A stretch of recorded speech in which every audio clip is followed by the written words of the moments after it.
thought I'd do a video of some of the palm trees in our garden and just show you the variety you can have here in I guess a temperate climate. We have zone 8B.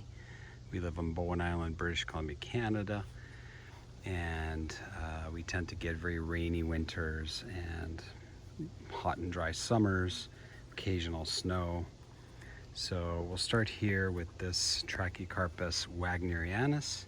So this is essentially like a Trachycarpus fortunii, but has been line bred to develop these very compact and stiff fronds.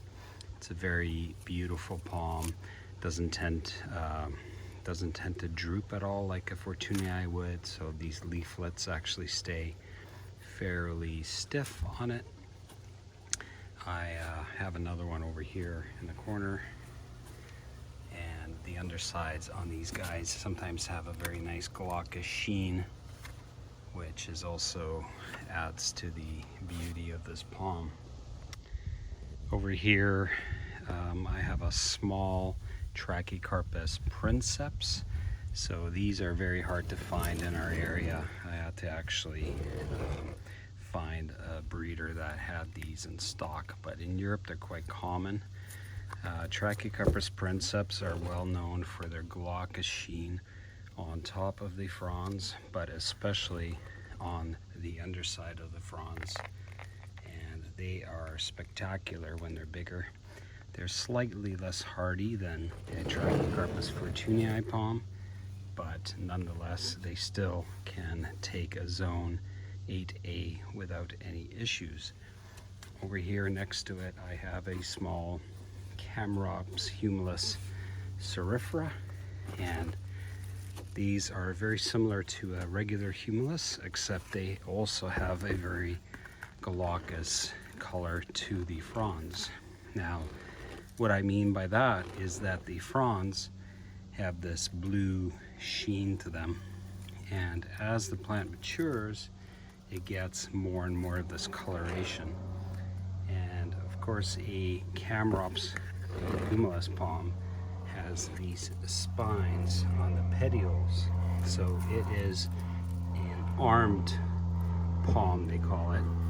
So you have to be careful because these can be very nasty, especially when you're pruning it or if you accidentally brush up against it walking in the garden. Now I'll show you a bigger one I have in the garden, and I can show you the glaucous sheen on the fronds. So this is also a Chamaerops humulus cerifera, and you can really tell now the color on these fronds is very blue, and again as it matures it gets bluer and bluer, and it tends to have that color on the undersides as well. And as you can see, the petioles have these vicious spikes on them, so it is armed to the teeth. And these are also clumping palms, so what they'll do is they'll send out little offsets from the base. So as you can see, there's one coming out here, another one coming out there, another one coming out to the other side. So they can really make a nice full plant, more bushy. What you can also do is just trim those out if you want a solitary palm, if you like that look better. Over here we have a Chilean wine palm. So this is the only, well I shouldn't say the only, because I have another pinnate palm in the garden, but pinnate means that the frond structure resembles that of a feather, where the leaflets come out from a central margin, as opposed to a palmate palm, which I showed you previously, where the fronds resemble like your hand and the fronds come out in a radial pattern. This is Jubaea chilensis, or the Chilean wine palm. It is very cold tolerant, also tolerant of wet, which is perfect for a climate. Very slow grower. This one you see here is about 25 years old. As it matures, it will accelerate its growth. It does tend to prioritize the trunk fattening before it starts growing vertically. Eventually this will be a monster, and the trunk on it will be one of the largest trunks of any palm species out there. This is probably the most well-known palm for temperate regions. This is Trachycarpus fortunei. This is my largest one at 15 feet tall. It gains about 1.5 feet a year in growth. The current market for these palms in our area is about $100 per trunk foot. So what you're looking at here is probably over $1,000 of palm. They are very cold tolerant and also very tolerant of the wet. And I have several of them in the garden, Trachycarpus fortunei. And as you can see, if you look at some of the fronds, you can see that they tend to droop a little bit more than that of the Wagnerianus. This specimen, although has very stiff fronds, and as you can see, not very many of them droop. I wouldn't say it's a hybrid between a Waggy and a fortunei, but there are individual differences within the species. Over here I have a potted Brahea armata. So this is a desert palm that prefers drier weather, lots of sunshine. It's characterized by a very blue coloration to the fronds, and because it's not that happy in the wet, I tend to keep it in a pot, and we'll move it into the greenhouse after the summer's over so that it's kept dry.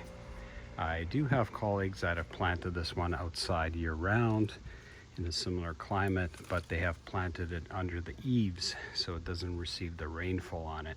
So it is very cold tolerant, just doesn't love the wet. So it tends to get spotting on the fronds from fungus, basically similar to what this one has if you allow it to receive rain on an ongoing basis. What I have here in the corner is a Trachycarpus manipur. This is also in a pot because it is not as cold tolerant as a fortunei. So if it gets anywhere below -6 Celsius, I do protect it, although it could probably take down to -9, but I don't want to lose it because it's a very hard palm to find. It is characterized by a very glauc sheen on the back of the fronds, and also very fuzzy petioles to where they come out from the trunk base.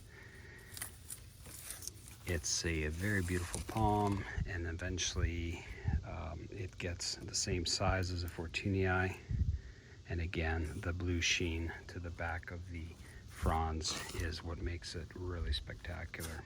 So this is my other pinnate palm in the garden, although this is also potted up. This is a queen palm. They will not survive the winters here, so this one comes into the greenhouse during the winter, and it enjoys 10 Celsius all winter long.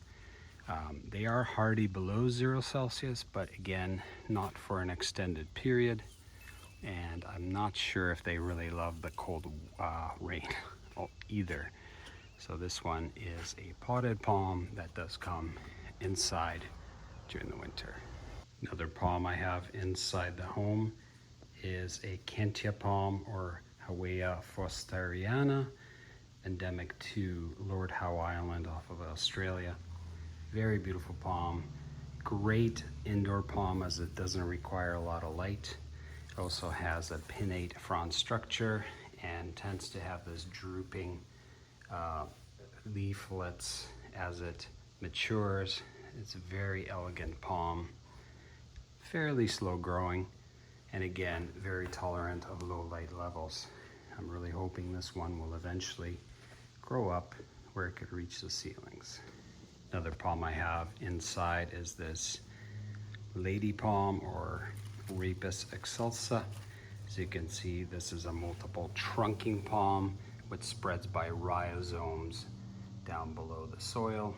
It is also very tolerant of low light levels and likes it on the moist side, so if you give it ample water, it will be happy. I also have a variegated one of these, which I'll show you next.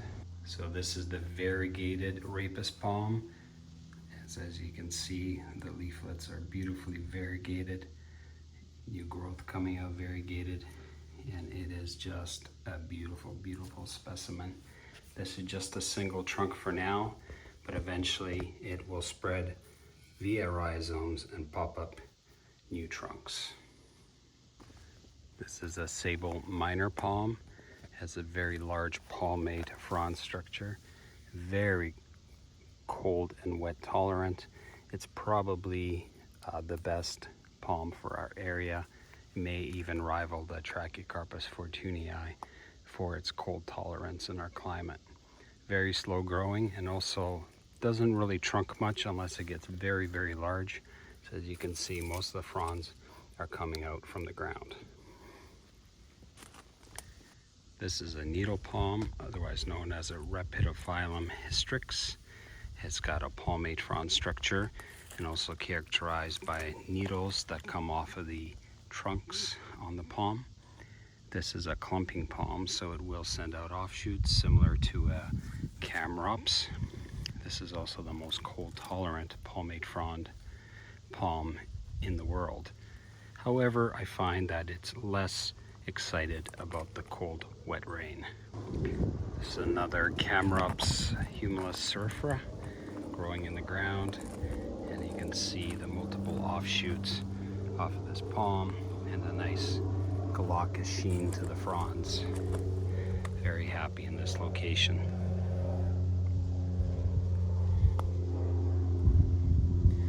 Tucked away in this location, I have a small Trachycarpus nanus. This is a dwarf palm. Doesn't grow much bigger than about 4 to 6 feet. And as you can see, it kind of creeps along the ground here as the trunk matures. Eventually we'll get some vertical height to it. Lastly, I have this hybrid palm, which is a Trachycarpus fortunii crossed with a Trachycarpus princeps. And as you can see, it's got the sheen under the fronds, which is characteristic of the Trachycarpus princeps, but it has the frond structure of a fortunii. In terms of cold tolerance, I'm not sure, but it might be a little less cold tolerant than the regular fortunii. I also have a Trachycarpus fortunii crossed with a Wagnerianus in the garden. However, it looks very similar to this with maybe a slightly smaller frond structure of a Wagnerianus. It'll be interesting to see how this one develops. Might be a very beautiful palm as it matures. Anyways, hope you guys enjoyed that tour of all the palms in the garden. If you have any questions, please post them below. Otherwise, hope you guys are having a great day as always, and happy palming.